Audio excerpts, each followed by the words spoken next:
त्रिकोणमिति अध्याय 8 समकोण त्रिभुज ए बी से, इसमें कोण भी समकोण, ये कोण ए है और ये कोण सी है। तो साइन क्या होता है? लंब बटे कर्ण होगा।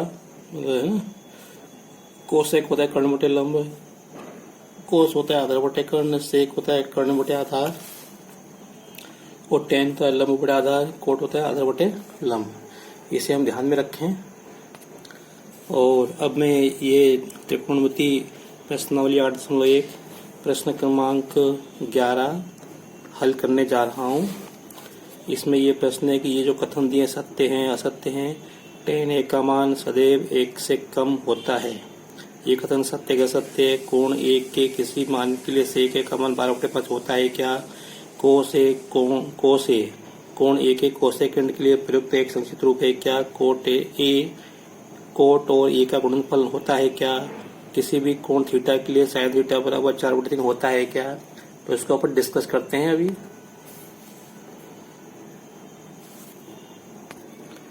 देखो, जब tan a का मान 1 से कम होता है ना, तो ये जो कथन है ये असत्य है, क्योंकि tan का मान 1 भी हो सकता है और 1 से अधिक भी हो सकता है। अब कारण देखो, क्योंकि देखो जैसे मैंने ये समकोण त्रिभुज बनाया, इसमें इस कोण के लिए ये लंब है, ये आधार है और एक कर्ण है। तो ये लंब और आधार दो भुजाएं हैं, ये भुजाएं बराबर लंबाई की भी हो सकती हैं और छोटी बड़ी भी हो सकती हैं। तो जब ये लंब और आधार बराबर होंगे, तो लंब और आधार बराबर होने से इसका मान कितना आएगा? 1 आएगा। तो जब लंब बराबर आधार तो tan a का मान 1 होगा, और जब लंब की लंबाई आधार से अधिक होगी, है ना, तो ये जो भिन्न होगी ये इसका मान क्या होगा? 1 से अधिक हो जाएगा। तो जब लंब बड़ा होगा आधार का, तो tan का मान 1 से अधिक होगा, और जब आधार की लंबाई लंब से अधिक होगी, तो ये जो मान है इसका मान, क्योंकि आधार बड़ा है लंब छोटा है, तो इसका मान 1 से कम होगा। कहने का मतलब tan a का मान 1 से कम होगा। तो जब लंब छोटा होगा आधार से, तो tan a का मान 1 होगा। तो इसलिए ये जो कथन है कि tan a का मान हमेशा, यहाँ पे लिखा सदैव 1 से कम होता है, तो ये जो है कथन असत्य है। अब अपन अगला प्रश्न देखते हैं। अब देखो, कोण a के किसी मान के लिए sec a बराबर 12/5 होता है क्या? तो ये जो कथन है सत्य है। वो कैसे, वो मैं आपको बताता हूँ अभी।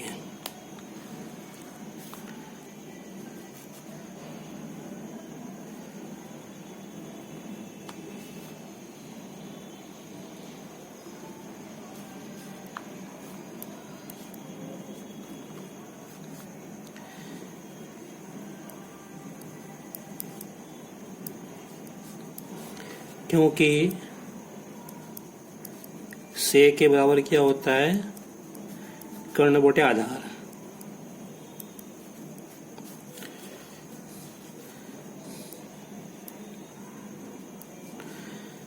तो हम जानते हैं कि कर्ण सबसे बड़ी भुजा होती है ना, कर्ण आधार से बड़ी होती है, तो कर्ण बड़ा है आधार। तो यहाँ पे इसका मान 1 से अधिक हो सकता है, और ये कर्ण की लंबाई आधार से दुगनी तिगनी हो सकती है। इसलिए यहाँ पे ये जो मान है sec a का मान 12/5 संभव है ना। तो यहाँ पे अपन लिखेंगे, तो कर्ण बड़ा है आधार से, तो कर्ण और आधार का अनुपात 12/5 से अधिक हो सकता है।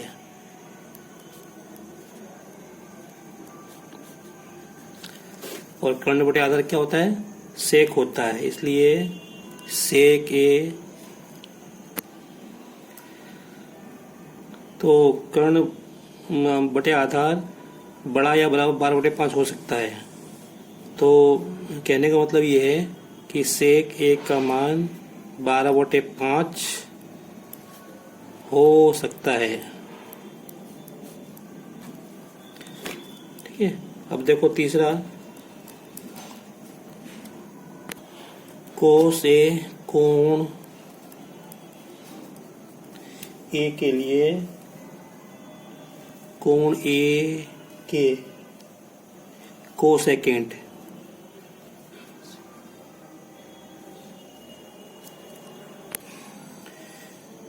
क्या कोस ए कोण ए के कोसेकेंड का संक्षिप्त रूप है? तो ये कथन जो असत्य है,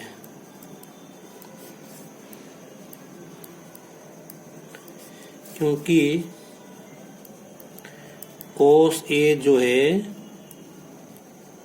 कोसाइन का संक्षिप्त रूप है,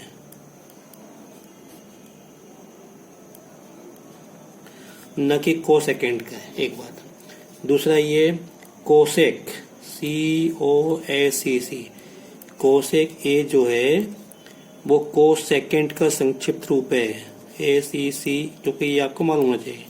कोसेक ए जो है कोसेकेंड का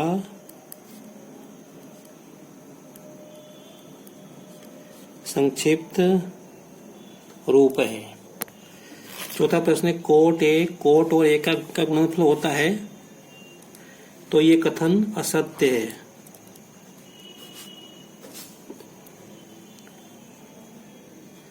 कोट ए गुणा नहीं होता। कोट क्या कोई भी अनुपात हो, साइन गुणा ए सेक गुणा ये नहीं होता ना, ये गलत है। देखो, क्योंकि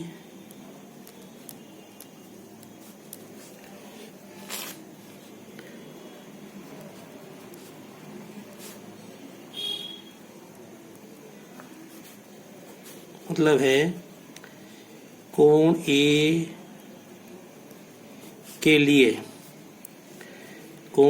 के लिए आधार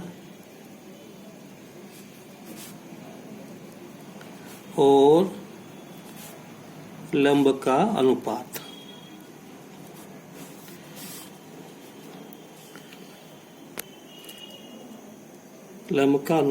होता है।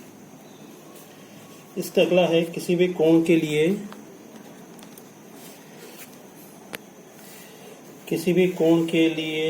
कोण थीटा के लिए साइन थीटा बराबर 4/3 होता है क्या? तो ये जो कथन है ये असत्य है। पहली बात तो सुन लो कि साइन और कोस का मान कभी भी 1 से अधिक नहीं होता, अधिक से अधिक 1 हो सकता है, तो ये तो 1 से अधिक है ना? हाँ, क्योंकि साइन थीटा बराबर क्या होता है? लंबवटे कर्ण, और लंब हमेशा छोटा होता है किससे? कर्ण से। इसलिए लंब और कर्ण का अनुपात, लंब और कर्ण का अनुपात 1 से छोटा होगा, या अधिक से अधिक बस बराबर 1 हो सकता है, लेकिन 1 से अधिक संभव नहीं है। इसलिए लंब और कर्ण का अनुपात 1 से छोटा होगा या अधिक से अधिक 1 के बराबर होगा।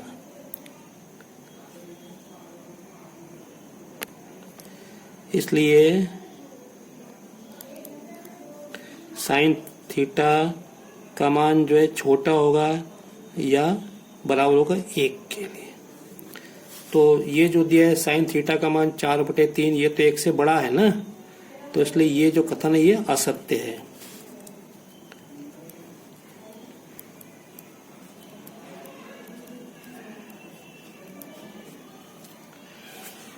तो ये 5 प्रश्न मैंने आपको बता दिए। अगर आपको मेरा ये वीडियो पसंद आया हो तो इसे लाइक करें, शेयर करें और सब्सक्राइब करें। साथ ही साथ इसको आप अपनी कॉपी में जरूर नोट कर लें, क्योंकि इसमें से आपको एक प्रश्न परीक्षा में जरूर मिलेगा।